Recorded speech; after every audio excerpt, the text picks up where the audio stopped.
Hello everyone, welcome back to my channel Axis Academy online platform, a way of entering and reaching a destination.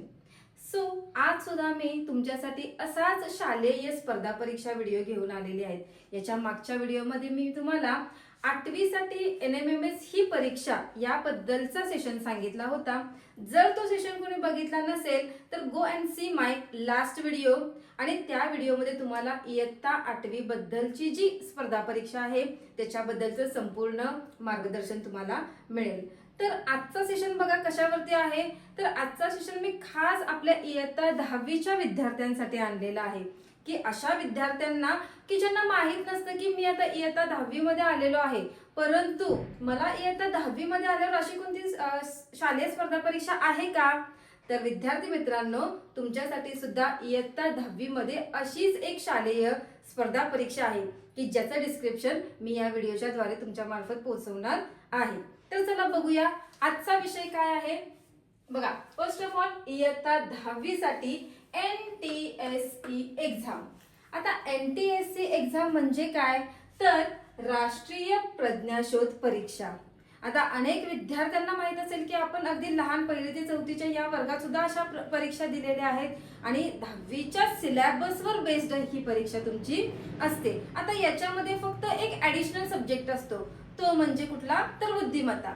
त्याचंच आपण पुढे description पाहणार आहोत। बघा, आता याचा फुल फॉर्म काय आहे, तर national talent search examination. National talent search examination म्हणजे काय, तर राष्ट्रीय प्रज्ञाशोध परीक्षा। आता याचा क्रायटेरिया काय आहे, तर याचा क्रायटेरिया असा आहे की ही परीक्षा फक्त आणि फक्त 10वीचे विद्यार्थी देऊ शकतात आणि याला सुद्धा वयाची अट आहे, 18 वर्षाच्या आतील मुलं ही परीक्षा द्यावी लागते। त्यानंतर काय आहे, तर इयत्ता 9वीला जेव्हा तुम्ही इयत्ता 9वी पास आउट होता तेव्हा तुम्हाला इयत्ता 9वी मध्ये 60% पर्सेंटेज मिळाले पाहिजेत। जर तुम्ही ओपन कॅटेगरीतील मुलं असाल तर तुम्हाला 60% पर्सेंटेज मिळालेच पाहिजे। जर तुम्ही अदर कास्ट मध्ये असाल म्हणजे OBC SC NT म्हणजे इतर कुठल्याही कास्ट मध्ये असाल तर तुम्हाला त्याच्यामध्ये 55% मार्क्स हे इयत्ता 9वीला मिळाले पाहिजेत। असाच विद्यार्थी इयत्ता 10वी मध्ये ही NTSE ची परीक्षा हा देऊ शकतो। आता पुढे बघा काय आहे, तर पेपर पॅटर्न कोणत्या पद्धतीचे असतात। ह्या परीक्षेचा पेपर पॅटर्न कसा असतो, त्यानंतर आपण पेपर कोणत्या पद्धतीने सोडवायचा असतो, तर बघा पेपर पॅटर्न मध्ये first paper and second paper असे काय असतात, 2 पेपर असतात। आता फर्स्ट पेपर बघा कोणता असतो, तर पहिला पेपर हा मॅट म्हणजे काय, तर मेंटल एबिलिटी टेस्ट। मगाशी सांगितल्याप्रमाणे मॅथचा पेपर म्हणजे काय, तर बुद्धिमत्तेचा जो ऍडिशनल एक सब्जेक्ट तुम्हाला मी सांगितला होता त्या ऍडिशनल सब्जेक्टवर हा संपूर्ण पेपर बेस्ड असतो। आता मॅथ हा पेपर महत्वाचा का आहे, तर जेव्हा तुम्ही 10वी पास आउट झाल्यानंतर जेव्हा तुम्हाला स्पर्धा परीक्षा द्यायची असेल त्यावेळेस तुम्ही कोणतीही स्पर्धा परीक्षा द्या, अगदी क्लास 1 क्लास 2 क्लास 3 क्लास 4 तुम्ही कुठलीही स्पर्धा परीक्षा द्याल त्यावेळेस तुम्हाला मॅथ हा पेपर 100% त्या परीक्षेमध्ये इन्क्लूड केलेला असतो। म्हणूनच शासनाने काय केलेलं आहे की ज्या ह्या शालेय स्पर्धा परीक्षा आहेत त्याच्यामध्ये हा सब्जेक्ट ऍडिशनल केलेला आहे, म्हणजे अगदी इयत्ता 1ली 2री पासून ते अगदी 10वीच्या वर्गापर्यंत तुम्हाला हा सब्जेक्ट इथं ऍड केलेला आहे। याचं महत्व काय आहे, तर तुम्ही इन फ्युचर जेव्हा कॉम्पिटिटिव्ह एक्झाम देणार असाल त्यावेळी 100% हा जो पेपर आहे तो तुम्हाला द्यावा लागतो। आता सेकंड पेपर कोणता आहे बघा, तर सेकंड पेपर आहे सॅटचा। आता सॅट म्हणजे काय, तर स्कॉलॅस्टिक ऍप्टिट्यूड टेस्ट म्हणजे काय, तर शालेय क्षमता चाचणी। आता हा पेपर कशावर बेस्ड आहे, तर तुमच्या इयत्ता 10वीचे जे पाठ्यपुस्तकातले जे विषय आहेत, मग आता सगळे विषय याच्यामध्ये इन्क्लूड होतात का, तर नाही, काही असे मोजकेच विषय आहेत की ते तुम्हाला 11वीला 12वीला त्याचा काही उपयोग होत असतो किंवा हायर एज्युकेशनला त्या विषयांचा काही उपयोग होत असतो। असेच विषय तुम्हाला पेपर सेकंड मध्ये विचारले जातात। आता बघा, पहिल्यांदा आपण पेपर फर्स्ट बघितला बुद्धिमत्तेचा। आता त्याच्यामध्ये बघा तुम्हाला इथं 100 प्रश्न 100 मार्क्स आणि 120 मिनिटं हा क्रायटेरिया पेपर क्रमांक 1 साठी त्यांनी दिलेला आहे. म्हणजे काय तर थोडक्यात हा जो पेपर आहे तो 100 मार्काचा पेपर असणार आहे. किती गुण आहेत याला? 100 गुणांचा पेपर असणार आहे हा. आणि त्याच्यासाठी प्रश्न किती विचारलेत तुम्हाला? तर 100 प्रश्न विचारलेत. इन शॉर्ट म्हणजे काय तर एका प्रश्नाला तुम्हाला 1 गुण आहे. इथं निगेटिव्ह सिस्टीम नाहीये. म्हणजे एक प्रश्न चुकला तर तिथे तुमचा 1 मार्क्सच कट होणार आहे. No negative system both paper. कुठल्याही प्रश्नाला तुम्हाला निगेटिव्ह सिस्टीम इथं नाहीये. 100 मार्क्स असणार आहेत आणि त्यासाठी 100 क्वेश्चन्स विचारले जाणार आहेत. त्यासाठी बघा तुम्हाला 100 प्रश्नासाठी वेळ किती दिलाय? तर 120 मिनिटांचा वेळ. म्हणजे किती तास? तर 2 तास इतका तुम्हाला पहिल्या पेपरसाठी वेळ दिलेला आहे. बघा पहिल्यांदा काय बघितलं आपण? पेपर पॅटर्न कसा आहे? पेपर पहिला असणार आहे तुमचा कशावरती? मॅट वरती. म्हणजे काय तर बौद्धिक क्षमता चाचणी म्हणजे बुद्धिमत्तेचा तुमचा पहिला पेपर असणार आहे. त्याच्यामध्ये आपण मार्किंग आणि क्वेश्चन कसे विचारले ते पाहिले. तर 100 मार्काचा पेपर असणार आहे. त्याच्यामध्ये 100 प्रश्न असणार आहेत आणि त्या 100 प्रश्न सोडवण्यासाठी तुम्हाला 2 तासाचा वेळ दिलेला आहे. नेक्स्ट बघा सेकंड पेपर आपण बघितला सॅटचा, scholastic aptitude test means what? तर शालेय क्षमता चाचणी. आता हा पेपर तुमच्या सिलेबसवर इयत्ता 10वीच्या सिलेबसवर बेस्ड हा पेपर असणार आहे. आता याच्यामध्ये सगळे सब्जेक्ट आहेत का? तर नाही. आता याच्यामध्ये बघा फक्त कुठला आहे तुमचा? विज्ञान आहे म्हणजे सायन्स आहे, मॅथ्स आहे म्हणजे गणित आहे आणि सोशल सायन्स म्हणजे सामाजिक शास्त्र आहे. आता सामाजिक शास्त्रामध्ये पुन्हा तुम्हाला काही विषय दिलेले आहेत. ते म्हणजे कुठले? इतिहास असणार आहे, त्यानंतर भूगोल असणार आहे आणि तुमचं अर्थशास्त्र आणि राज्यशास्त्र याच्यावरती हा पेपर तयार केलेला आहे. आता बघा पुन्हा याचं डिस्ट्रीब्युशन त्यांनी मी इथं मांडलेलं आहे. पुन्हा पेपर क्रमांक 2 जो आहे त्याचं बघा इथं सुद्धा प्रश्न किती दिलेत बघा तुम्हाला? 100 प्रश्न. त्याला मार्क किती दिलेले आहेत? पुन्हा 100 मार्क्स. आणि पुन्हा जसं पहिलं शेड्यूल आपण बघितलं टाइम शेड्यूल तसंच दुसऱ्या पेपरचं शेड्यूल आहे बघा. 120 मिनिटे म्हणजेच 2 तासाचा वेळ आहे. म्हणजे ह्या पेपरला 2 तासाचा वेळ आणि ह्या पेपरला 2 तासाचा वेळ. असं काय तुमचा पेपर नंबर 1 आणि पेपर नंबर 2 हा होणार आहे. आता बघा इथं खाली मी काय केलेलं आहे तर जे विषय आहेत त्या विषयांमध्ये तुम्हाला किती प्रश्न कोणत्या विषयावर किती प्रश्न विचारले जातील त्याबद्दलची मी मांडणी केलेली आहे बघा. इथं विज्ञान आहे, विज्ञानावरती तुम्हाला 40 प्रश्न विचारले जातात. त्यानंतर बघा मॅथ्स आहे, पुन्हा इथं थोडंसं वेटेज कमी केलेलं आहे मॅथ्स, इथं फक्त 20च प्रश्न आहेत. आणि पुन्हा सामाजिक शास्त्र याच्यावरती पुन्हा 40 प्रश्न विचारलेले आहेत. म्हणजे इथं सुद्धा किती झाले? टोटल 100 प्रश्न झालेत.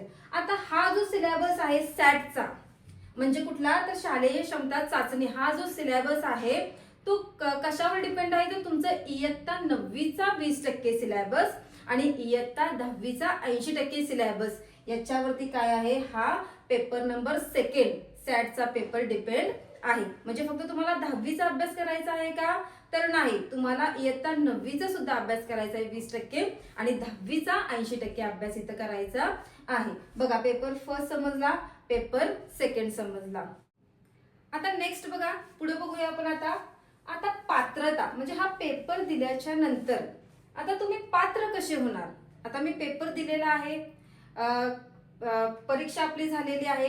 आता पात्र होण्यासाठी काही क्रायटेरिया ठरलेले आहेत. जर तुम्ही ओपन कॅटेगरीतील मुलं असाल तर फर्स्ट पेपरला तुम्हाला 40% मार्क्स पडायला पाहिजे आणि सेकंड पेपरला सुद्धा तुम्हाला 40% मार्क्स पडायला पाहिजेत. म्हणजे किती मार्क्स पडायला पाहिजेत दोन्ही पेपरचे मिळून? तर 80 मार्क्स पडायला पाहिजे. पहिल्या पेपरमध्ये 40 मार्क्स पडायला पाहिजे, दुसऱ्या पेपरमध्ये 40 मार्क्स पडायला पाहिजे. हे झालं ओपन कॅटेगरीतील विद्यार्थ्यांसाठी. आता अदर कॅटेगरीतील जी मुलं आहेत, फॉर एक्झाम्पल ओबीसी असेल, एससी असेल, एसटी असेल, तर ह्या कॅटेगरीतील विद्यार्थ्यांना 32% मार्क्स पडायला पाहिजेत. म्हणजे काय? तर पहिल्या पेपरमध्ये 32%, दुसऱ्या पेपरमध्ये 32%. म्हणजेच जर आपण त्याचं मार्कांमध्ये जर त्यांचं कॅल्क्युलेशन केलं तर आपल्याला 64 मार्क्स याच्यामध्ये पडले पाहिजेत. तर तुम्ही काय होता? तर ह्या परीक्षेसाठी तुम्ही पात्र होता. पुढे बघा आता ह्या परीक्षेसाठी तुम्ही जेव्हा पात्र होता त्यानंतर तुम्हाला NTSC स्कॉलरशिप किती मिळते, तर पात्र विद्यार्थ्यांना पुढील 2 वर्षासाठी म्हणजेच इयत्ता 11वी साठी आणि इयत्ता 12वी साठी वार्षिक 15,000 इतकी काय मिळते, स्कॉलरशिप तुम्हाला मिळते. इयत्ता 11वीत 15,000 आणि इयत्ता 12वीत तुम्हाला काय होते, 15,000 स्कॉलरशिप मिळते. आता हे इथपर्यंतच सीमित आहे का स्कॉलरशिप, तर नाही.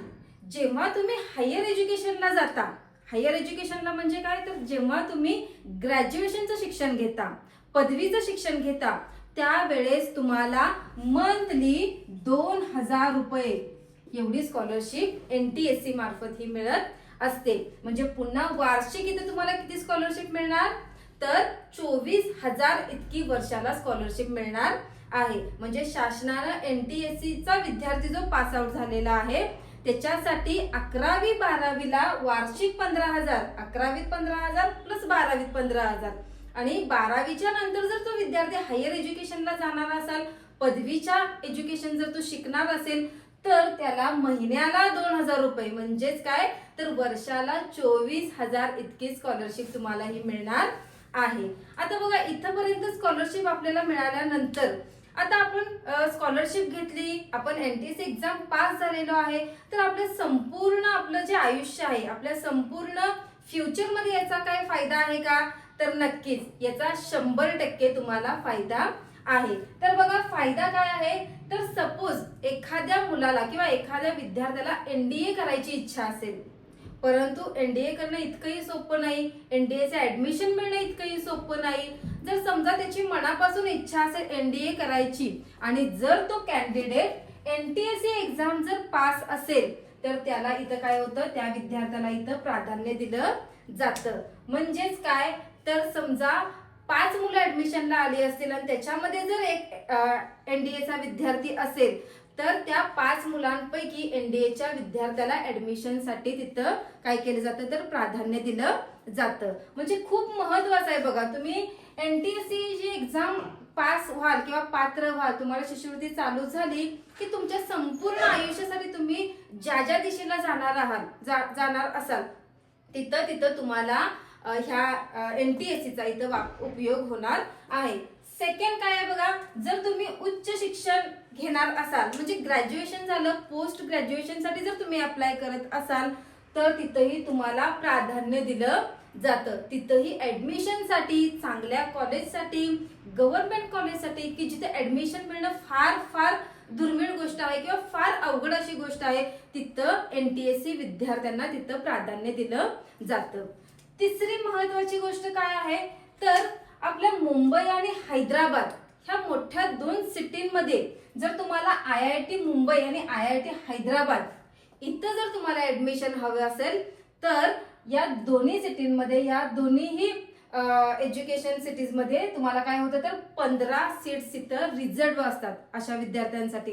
म्हणजे 15 सीट तिथं राखीव ठेवलेल्या असतात. म्हणजे NTSC ची 15 मुलांचं ऍडमिशन तिथं पहिल्यांदा दिलं जातं आणि मग अदर कॅटेगरीतल्या मुलांचं ऍडमिशन तिथं केलं जातं. म्हणून बघा IIT मुंबई आणि IIT हैदराबाद येथे काय केलं, तर 15 सीट तिथं राखीव ठेवल्या जातात NTSC पास कॅन्डिडेटसाठी किंवा NTSC पास विद्यार्थ्यांसाठी. तिथं तुम्हाला ऍडमिशन सहजरित्या मिळू शकतं. आणि लास्ट आहे बघा, लास्ट आहे बट नॉट लिस्ट, नोकरीमध्ये प्राधान्य. मग तुम्ही तिथं गव्हर्नमेंटसाठी जावा किंवा प्रायव्हेट साठी जावा, कुठल्याही सेक्शन मध्ये जर तुम्ही नोकरीसाठी गेलात, तर तिथं तुम्हाला NDA कॅन्डिडेट आहे म्हणून तुमचं सहज सिलेक्शन होतं. म्हणून बघा असे अनेक फायदे आहेत की NTSC एक्झाम क्रॅक झाल्यानंतर तुमच्यासाठी भरपूर असे दरवाजे उघडले जातात की तुम्हाला प्रत्येक गोष्टीमध्ये प्राधान्य दिलं जातं आणि याचा फायदा तुम्हाला तुमच्या पुढच्या एज्युकेशनसाठी हा मिळत राहतो. सो अशा पद्धतीनं मी या सेशनमध्ये इयत्ता 10वी साठी असणारी सहशालेय स्पर्धा NTSC याबाबत मी तुमचे सर्व डाउट्स मी क्लिअर केलेले आहेत. त्यानंतर NTSC कॅन्डिडेट असाल किंवा NTSC सर्टिफिकेट तुमच्याकडे असेल तर त्याचे अनेक फायदे आहेत, ते सुद्धा मी तुमच्यापर्यंत क्लिअर केलेले आहेत. असे अनेक नवनवीन व्हिडिओ जर तुम्हाला पाहिजे असतील, नवनवीन स्पर्धा परीक्षेची जर माहिती तुम्हाला घ्यायची असेल, तर प्लीज माझ्या पेजला लाईक करा, शेअर करा, सबस्क्राईब करा आणि बेल आयकॉन क्लिक करा, जेणेकरून आमचे असे अनेक व्हिडिओची नोटिफिकेशन तुम्हाला येत राहतील. थँक्यू.